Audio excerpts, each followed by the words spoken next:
Istanbul میں فلسطینیوں کے حق میں بڑا مظاہرہ، اسرائیل خوفزدہ ہو گیا، ترکی سے اپنے سفارتکاروں کو واپس بلا لیا۔ اسرائیلی وزیر خارجہ کا کہنا ہے ترکی سے تعلقات کا ازسر جائزہ لیں گے۔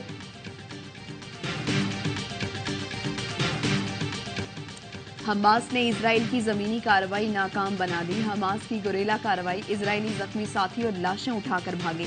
اسرائیل کے جنوبی علاقوں پر راکٹ برسائے، دارالحکومت تل ابیب میں حملوں کے بعد سائرن بج اٹھے۔ اور اسرائیل کے غزہ کے بعد لبنان پر بھی حملے، حزب اللہ کی جانب سے بھی بھرپور جواب، اسرائیلی ٹینک کو میزائل سے اڑا دیا، ایک اسرائیلی گولہ اقوام متحدہ کے امن مشن کے اڈے میں گرا۔ امریکی مخالفت کے باوجود جنگ بندی کی قرارداد منظور، اقوام متحدہ کی جنرل اسمبلی میں اردن کی قرارداد بھاری اکثریت سے منظور کر لی گئی۔ قرارداد کے حق میں 120 ووٹ آئے، امریکہ سمیت 14 ارکان نے مخالفت کی۔ کینیڈا، جرمنی اور برطانیہ سمیت 45 رکن ملکوں نے ووٹنگ میں حصہ نہیں لیا۔ اقوام متحدہ کے سیکرٹری جنرل کا پھر غزہ میں فوری جنگ بندی اور یرغمالیوں کی غیر مشروط رہائی کا مطالبہ کیا۔ اینٹونیو گوتریس کہتے ہیں غزہ میں 20 لاکھ انسانوں کو تباہی کا سامنا ہے، سب اپنی ذمہ داریاں ادا کریں ورنہ تاریخ ہم سب کا فیصلہ کرے گی۔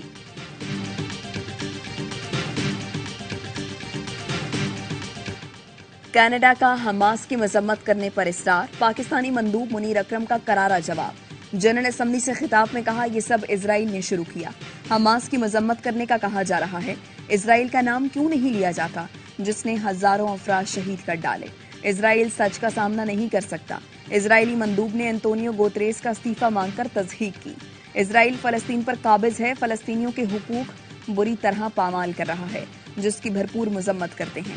غزہ میں جنگ فوری بند کی جائے اور امداد کی ترسیل شروع کی جائے۔ ترقی کے لیے ہوم ورک مکمل کر لیا، مخالفانہ بیانات، محاذ آرائی اور انتقام کی سیاست پر یقین نہیں رکھتے۔ جہانگیر ترین کا جہانیہ میں استحکام پاکستان پارٹی کے جلسے سے خطاب، بولے 10 سال سے پہلے بہتر پاکستان کے لیے اکٹھے ہوئے لیکن خواب ادھورے رہ گئے۔ پی ٹی آئی ان ہاتھوں میں چلی گئی جن کے دل میں ملک کا درد نہ تھا، اب ملکی ترقی کا ادھورا مشن پورا کریں گے۔ پارٹی صدر علیم خان بولے 2018 الیکشن کے بعد اقربا پروری اور کرپشن کا نیا پاکستان بنا، پنجاب کو بزدار کا تحفہ دیا گیا، کہیں کوئی ایک گھر نہیں بنا، نہ کسی کو نوکری ملی، صرف جیبیں بھری گئیں۔ علیم خان نے پارٹی کا منشور بھی پیش کیا، حکومت میں آنے کے بعد 300 یونٹ استعمال کرنے والوں کو بجلی مفت دینے کا اعلان، مزدور کی اجرت 50,000 ہوگی۔ عوام کو مہنگائی سے نجات دلانا اولین ترجیح ہے، نواز شریف کی قیادت میں ملک کو معاشی قوت بنائیں گے۔ 21 اکتوبر کے جذبے سے انتخابات میں تاریخی عزم سے اتریں گے۔ شہباز شریف کی لاہور میں لیگی رہنماؤں سے ملاقات میں گفتگو، نواز شریف کے تاریخی استقبال کے لیے رہنماؤں کی کاوشوں کو سراہا، پارٹی کے تنظیمی امور، مستقبل کی سیاسی سرگرمیوں پر تبادلہ خیال۔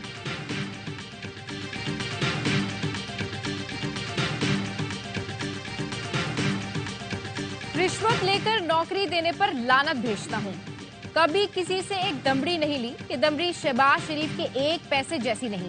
پرویز الہی کا عدالت میں بیان، واپسی پر اینٹی کرپشن حکام نے جلدی چلنے پر اصرار کیا تو کہا 2-4 منٹ رکنے سے کیا ہو جائے گا، یہ باتیں مجھے یاد رہیں گی، کل کیا ہوگا کچھ پتہ نہیں۔ پنجاب اسمبلی میں غیر قانونی بھرتیوں کا کیس، چودھری پرویز الہی کے جسمانی ریمانڈ میں 2 روز کی توسیع کر دی گئی۔ ماضی میں نون لیگ سے لیول پلینگ فیلڈ چھینی گئی تھی، نواز شریف کی انتخابی سیاست میں واپسی نون لیگ کے لیول پلینگ فیلڈ حاصل کرنے کے لیے نہایت ضروری ہے۔ احسن اقبال کا کہنا ہے اب سب جماعتوں کو اپنے انتخابی منشور کے ساتھ عوام کے سامنے پیش ہونا چاہیے اور منفی سیاست ختم ہونی چاہیے۔ جاوید لطیف نے چیلنج دیا، نواز شریف کے برابر جس کو مقابلے میں لانا چاہو لے آؤ، جس کو باہر لانا چاہو لے آؤ، آٹے دال کا بھاؤ پتہ چل جائے گا۔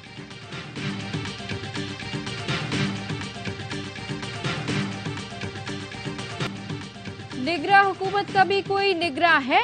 سندھ کی نگراں حکومت پیپلز پارٹی حکومت کا تسلسل لگ رہی ہے۔ نگراں حکومت اپنی غیر جانبداری ثابت کرے، ایسا نہ کیا تو پھر انتخابی نتائج قبول نہیں کیے جائیں گے۔ ایم کیو ایم رہنما خالد مقبول صدیقی کہتے ہیں پاکستان کو بچانے کی پہلی قسط کراچی کو بچانا ہے، کراچی والوں سے جزیہ لیا جاتا ہے ایم کیو ایم کو سائیڈ کر کے، اگر کراچی میں ترقی ہوتی تو یہ بھی قبول ہوتا۔ اب حکومت اور ریاست ہم سے قربانی طلب نہ کرے،